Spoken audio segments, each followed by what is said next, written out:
Vision വാർത്തകളിലേക്ക് സ്വാഗതം. വാർത്തകൾ വായിക്കുന്നത് അശ്വതി ഗോപൻ.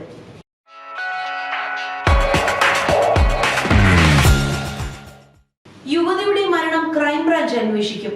ഷാർജയിലെ വിഭജിക്കയുടെ മരണത്തിൽ കേസന്വേഷണം സംസ്ഥാന ക്രൈംബ്രാഞ്ചിന് കൈമാറി. കൊല്ലം കേരളപുരം സ്വദേശിയായ വിഭജിക്കയും 1.5 വയസ്സുള്ള മകളെയും ഷാർജയിലെ വീട്ടിലാണ് മരിച്ച നിലയിൽ കണ്ടെത്തിയത്. സംഭവത്തിൽ നാട്ടിൽ കേസെടുത്ത് അന്വേഷണം നടത്തണമെന്ന ആവശ്യവുമായി മുഖ്യമന്ത്രിക്കും DGPക്കും വിഭജിക്കയുടെ കുടുംബം പരാതി നൽകിയിരുന്നു. ഇതിന് പിന്നാലെ വിഭജിക്കയുടെ അമ്മ ശൈലജയുടെ പരാതിയിൽ കുണ്ടറ പോലീസ് കേസെടുത്തിരുന്നു. എന്നാൽ ഈ കേസിന്റെ ഗൗരവമടക്കമുള്ള കാര്യങ്ങൾ മനസ്സിലാക്കിക്കൊണ്ട് കുണ്ടറ പോലീസ് തന്നെ കേസന്വേഷണം സംസ്ഥാന ക്രൈംബ്രാഞ്ചിന് കൈമാറണമെന്നാവശ്യപ്പെട്ട് റൂറൽ SP-ക്ക് കൈമാറിയിരുന്നു. അതിന്റെ നടപടിയടക്കമുള്ള കാര്യങ്ങൾ അവർ പൂർത്തീകരിച്ചു വരികയാണ്. അതിനിടയിലാണ് ഇപ്പോൾ ഈ കേസ് അന്വേഷണം സംസ്ഥാന ക്രൈംബ്രാഞ്ചിന് കൈമാറി ആഭ്യന്തര വകുപ്പ് ഉത്തരവിറക്കിയിട്ടുള്ളത്. ക്രൈംബ്രാഞ്ചിന്റെ പ്രത്യേക സംഘമായിരിക്കും കേസ് അന്വേഷിക്കുക. നിമിഷപ്രിയയുടെ വധശിക്ഷ റദ്ദാക്കി എന്ന നിലപാടിൽ ഉറച്ച് കാന്തപുരം. യമനിൽ വധശിക്ഷയ്ക്ക് വിധിക്കപ്പെട്ട നിമിഷപ്രിയയുടെ കാര്യത്തിൽ പറഞ്ഞതിൽ ഉറച്ചു നിൽക്കുന്നുവെന്ന് കാന്തപുരത്തിന്റെ ഓഫീസ്. നിമിഷപ്രിയയുടെ വധശിക്ഷ സംബന്ധിച്ച് ഇന്നലെ പറഞ്ഞ കാര്യങ്ങളിൽ ഉറച്ചു നിൽക്കുന്നു.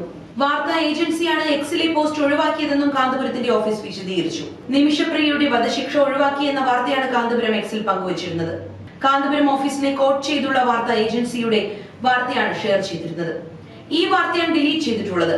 നിമിഷപ്രിയയുടെ വധശിക്ഷ നീട്ടിവെച്ചതടക്കമുള്ള വാർത്ത പുറത്തു വന്നതിന് പിന്നാലെ കാന്തപുരത്തിന്റെ ഇടപെടലിനെ ചൊല്ലി അവകാശവാദങ്ങളും തർക്കങ്ങളും നടന്നിരുന്നു. ഇതിനിടെ യമനിൽ വധശിക്ഷയ്ക്ക് വിധിക്കപ്പെട്ട മലയാളി നഴ്സ് നിമിഷപ്രിയയുടെ ശിക്ഷ റദ്ദാക്കിയെന്ന പ്രചാരണങ്ങൾ തള്ളി വിദേശകാര്യ മന്ത്രാലയം രംഗത്ത് വന്നിരുന്നു.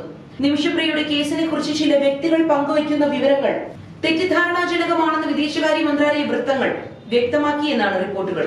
അതേസമയം നിമിഷപ്രിയയുടെ വധശിക്ഷ റദ്ദാക്കാൻ ധാരണയായെന്നും ഇക്കാര്യത്തിൽ യമനിൽ നിന്ന് സ്ഥിരീകരണം ലഭിച്ചെന്നും യമനിലെ സൂഫി പണ്ഡിതന്റെ ശിഷ്യനായ ജവാദ് മുസ്തഫാവി വ്യക്തമാക്കി. കഴിഞ്ഞ 14-നാണ് വധശിക്ഷ മരവിപ്പിച്ചതായുള്ള വിവരം ലഭിക്കുന്നത്. അതിനുശേഷം വധശിക്ഷ റദ്ദാക്കുന്നതിലടക്കം നിരന്തരം ചർച്ചകൾ യമനിൽ നടന്നിരുന്നു. അതിന്റെ ഭാഗമായാണ് വധശിക്ഷ റദ്ദാക്കാൻ ധാരണയായതെന്നും ജവാദ് മുസ്തഫാനി പറഞ്ഞു. കന്യാസ്ത്രീകളുടെ ജാമ്യാപേക്ഷ മജിസ്ട്രേറ്റ് കോടതി തള്ളി. ഛത്തീസ്ഗഡിൽ അറസ്റ്റിലായ കന്യാസ്ത്രീകളുടെ ജാമ്യാപേക്ഷ തള്ളിയതിൽ കടുത്ത അതൃപ്തി പ്രകടിപ്പിച്ച് Catholic bishops conference of India. ജാമ്യം നൽകാതെ കാര്യങ്ങൾ ഇത്രയും നീട്ടിക്കൊണ്ടുപോകേണ്ട സാഹചര്യം ഇല്ലായിരുന്നുവെന്നും കന്യാസ്ത്രീമാർ നിരപരാധികളാണെന്നും CBCI പ്രതികരിച്ചു. കന്യാസ്ത്രീകളുടെ ജാമ്യാപേക്ഷ മജിസ്ട്രേറ്റ് കോടതി തള്ളിയതിന് പിന്നാലെയാണ് CBCIയുടെ പ്രതികരണം. അതേസമയം കന്യാസ്ത്രീമാരുടെ അറസ്റ്റിൽ ജാമ്യാപേക്ഷ നാളെ നൽകുമെന്ന് CBCI അറിയിച്ചു. സെഷൻസ് കോടതിയിലാണ് നാളെ ജാമ്യാപേക്ഷ നൽകുക. സെഷൻസ് കോടതിയിൽ നിന്ന് ജാമ്യം ലഭിക്കുമെന്ന് പ്രതീക്ഷിക്കുന്നതായും CBCI വൃത്തങ്ങൾ അറിയിച്ചു. മതപരിവർത്തനവും മനുഷ്യക്കടത്തും ആരോപിച്ചായിരുന്നു കന്യാസ്ത്രീകളെ അറസ്റ്റ് ചെയ്തത്. വന്ദനയെ 2ാം പ്രതിയാക്കിയുമാണ് കേസെടുത്തിരിക്കുന്നത്.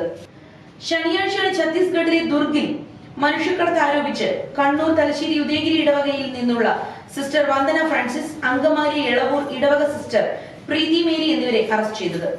Assisi sisters of Mary Immaculate സന്യാസിനി സമൂഹത്തിലെ അംഗങ്ങളാണിവർ. ബൈക്ക് അപകടത്തിൽ യുവാവിന് ദാരുണാന്ത്യം. ആറ്റുകാൽ ഐരാണിമുട്ടത്ത് ബൈക്ക് അപകടത്തിൽ യുവാവ് മരണപ്പെട്ടു. മണക്കാട് സ്വദേശി ദീപകാണ് മരിച്ചത്. ചാക്ക ഫയർഫോഴ്സ് ഓഫീസിന് സമീപം എയർപോർട്ട് റോഡിൽ എതിരെ വന്ന കാറുമായി കൂട്ടിയിടിച്ചാണ് അപകടമുണ്ടായത്. അപകടത്തിൽ ഗുരുതരമായി പരിക്കേറ്റ യുവാവിനെ ഉടൻ തന്നെ തൊട്ടടുത്തുള്ള സ്വകാര്യ ആശുപത്രിയിൽ എത്തിച്ചുവെങ്കിലും മരണം സംഭവിക്കുകയായിരുന്നു. തുടർന്ന് പോസ്റ്റ്മോർട്ടത്തിന് ശേഷം മൃതദേഹം ബന്ധുക്കൾക്ക് വിട്ടു നൽകി. ജില്ലകളെ വിഭജിക്കണമെന്ന് PV അൻവർ. മലബാറിനെതിരെയുള്ള അവഗണനയ്ക്കെതിരെ പ്രതിഷേധം നടത്തുമെന്ന് തൃണമൂൽ കോൺഗ്രസ് നേതാവ് PV അൻവർ. തൃണമൂലിന്റെ നേതൃത്വത്തിൽ മലബാർ വികസന മുന്നേറ്റ മുന്നണിയുടെ നേതൃത്വത്തിലാണ് പ്രതിഷേധം നടത്തുക. 1984-ൽ കാസർഗോഡ് ഉണ്ടായ ശേഷം 40 വർഷം കഴിഞ്ഞിട്ടും ഒരു ജില്ലാ രൂപീകരണം നടന്നിട്ടില്ലെന്നും ജനസംഖ്യ ആനുപാതികമായി ജില്ലാ വിഭജനം കേരളത്തിൽ നടക്കുന്നില്ലെന്നും PV അൻവർ കുറ്റപ്പെടുത്തി. 1981-ൽ 14 ജില്ലയുണ്ടായിരുന്ന തമിഴ്നാട് ഇപ്പോൾ 39 ജില്ലയായി. തമിഴ്നാട് 19-ൽ നിന്ന് 39ആയി. ഹരിയാന 12 ഉണ്ടായിരുന്നത് 22ആയി. ജില്ലാ വിഭജനം നടക്കാത്തത് കേരളത്തിൽ വലിയ പ്രശ്നങ്ങൾ സൃഷ്ടിക്കുന്നുവെന്നും അൻവർ ആരോപിച്ചു. മലപ്പുറം ജില്ലയിൽ ജനസംഖ്യ 51 ലക്ഷം പിന്നിട്ടു. ഇവിടെയുള്ളത് ഒരു കളക്ടറാണ്. 8 ലക്ഷമുള്ള വയനാട് ഒരു കളക്ടർ. ആരോഗ്യരംഗത്തടക്കം വലിയ പ്രതിസന്ധിയിലാണ്. കോഴിക്കോട് 38 ലക്ഷത്തോളം ജനമുണ്ട്. അവിടെയും വലിയ പ്രതിസന്ധി. വിദ്യാഭ്യാസ രംഗത്തെയും ഇത് വലിയ തോതിൽ ബാധിക്കുന്നുവെന്നും അദ്ദേഹം കുറ്റപ്പെടുത്തി. ഇന്ത്യയിലെ മറ്റു പല സംസ്ഥാനങ്ങളെക്കാൾ കൂടുതൽ ജനം കേരളത്തിലുണ്ട്. ഇന്ത്യയിലെ 8 സംസ്ഥാനങ്ങളെക്കാൾ ജനം മലപ്പുറം ജില്ലയിൽ മാത്രമുണ്ട്. തിരുവനന്തപുരം, എറണാകുളം, കോഴിക്കോട് എല്ലാം സമാനമായ പ്രശ്നങ്ങളുണ്ട്. ഏറ്റവും കൂടുതൽ ബാധിക്കുന്നത് മലബാറിനെ. മലപ്പുറം, പാലക്കാട്, കോഴിക്കോട്, എറണാകുളം, തിരുവനന്തപുരം ജില്ലകൾ വിഭജിക്കണമെന്നും അൻവർ ആവശ്യപ്പെട്ടു.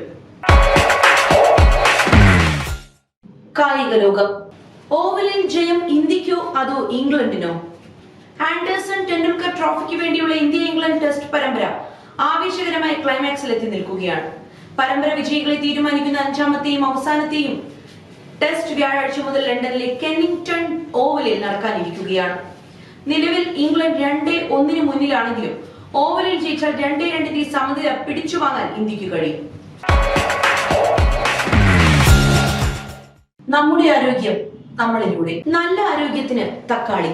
ഉയർന്ന രക്തസമ്മർദ്ദം, കൊളസ്ട്രോൾ, പക്ഷാഘാതം, ഹൃദ്രോഗങ്ങൾ എന്നിവയെ പ്രതിരോധിക്കാൻ തക്കാളി ഉത്തമമാണ്.